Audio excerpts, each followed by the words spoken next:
Hi friends. இப்போ நம்ம வந்து மணத்தக்காளி கீரை வந்து அறுவடை பண்ண போகிறோம். பாருங்க, கட் பண்ணி எடுத்துக்கலாம். நான் குச்சி வச்சேன். இது பாருங்க, கீரை நல்லா வளர்ந்துருக்கு. இப்போ நான் ஃபுல்லாகவே கட் பண்ணி எடுத்துட போகிறேன்.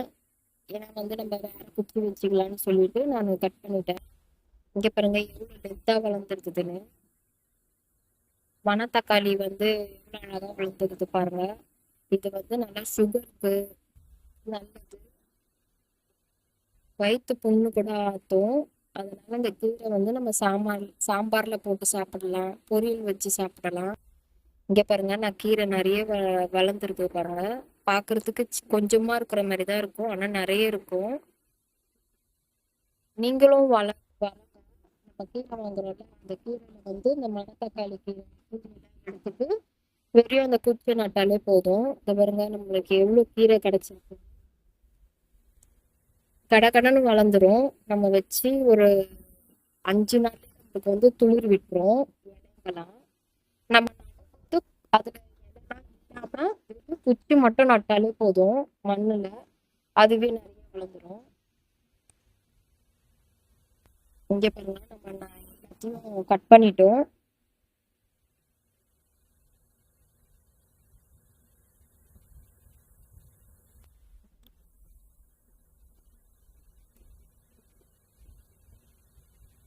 எல்லாத்தையும் கட் பண்ணிட்டு விட்டுருணும். அது பாருங்க, நான் புதுசா குச்சி நட்டிருப்பேன். அதெல்லாம் வந்து அது அப்புறமா வளரும். சரி, இதை கட் பண்ணி எடுத்துடலாம், அதுக்கப்புறமா அது வளரட்டும்னு சொல்லிட்டு விட்டு.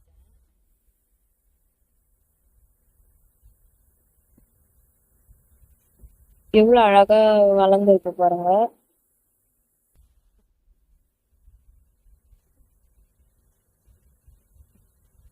இப்பங்க எவ்வளவு கீரை நம்மளுக்கு வந்திருக்குன்னு. நல்லா அழகா இருக்கு பாருங்க. நம்மளே வச்சு கீரை வச்சு சாம்பார் வச்சு சாப்பிடுறதெல்லாம் எவ்வளவு ஒரு தனி சந்தோஷம் இல்லைங்க. அதுதான். இது பாருங்க, நானே வச்சு வளர்த்த கீரை இவ்வளவு அழகா இருக்கு பாருங்க. பார்க்கும் போதே நல்லா இருக்கு. இவ்வளவு பச்சை கலர்ல இருக்கு பாருங்க. இது சாம்பார் வச்சு சாப்பிடலாம், பொரியல் வச்சு சாப்பிடலாம்.